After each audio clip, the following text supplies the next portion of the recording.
It was a scene guaranteed to bring dismay to many in America, people dancing the night away to all sorts of modern music. For more than 2 decades, the temperance movement campaigned against drunkenness and associated behavior. But in January 1920, supporters of temperance got their way. The sale and distribution of alcohol was banned. They called it Prohibition and considered it a noble experiment. I can't believe that anybody, any right-thinking person today could ever suggest that Prohibition was a noble experiment. Prohibition was one of the worst things that ever happened to this country. Prohibition gave rise to the bootleg years, and bootlegging led to organized crime.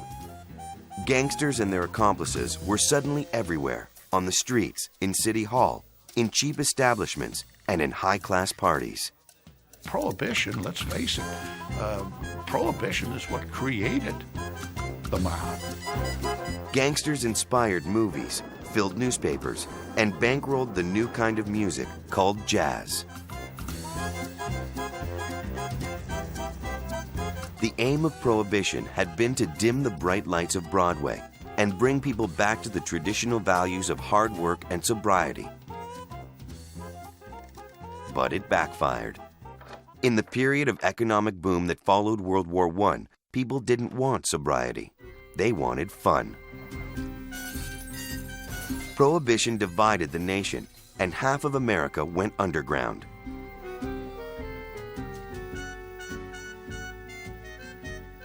This was once the best-kept secret in Manhattan. In a midtown basement, beneath the bustle of New York's 52nd Street, there lies a hidden treasure from the Roaring '20s.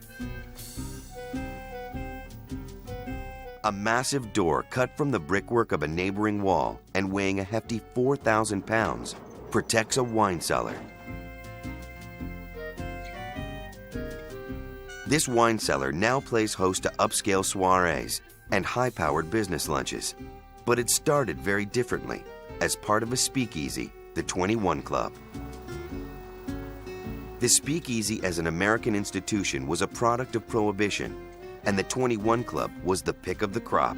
Speakeasies, or hidden saloons and nightclubs, sold liquor illegally, and thanks to Prohibition, respectable people found themselves on the wrong side of the law. It opened in 1920, and while gangsters never ran the club, its suppliers must have had shady connections. During Prohibition, the 21 Club was raided several times by federal agents. So the club's owners deployed a wide range of covert devices to keep the agents at bay. When they did appear at the front door, a series of bells were pressed and buzzers were sounded, and the shelves, the back shelves, which held bottles of spirits and wines and glassware, flipped upside down. The bottles and glassware went crashing down into the New York City sewer system and a sand pit. The collapsible shelves have long gone, but the most unusual feature of the club is still in working order: the 4,000-pound secret cellar door. It was really difficult for federal agents to come in and find the door that is behind me at present. The federal agents did come in and try and find that using matches and other devices, but were never able to find it. And this is why the police were stumped. The door could be opened only using a special key in a special way. You would insert this 18-inch skewer in there, trigger the mechanism on the back of the door, and then push open the 4,000-pound door. And in we go. The 21 Club was a custom-built speakeasy designed for breaking the law. But as a speakeasy, it was far from unique. Across America during the 1920s, no fewer than 200,000 speakeasies opened for business. This is one of New York's oldest bars, Pete's Tavern.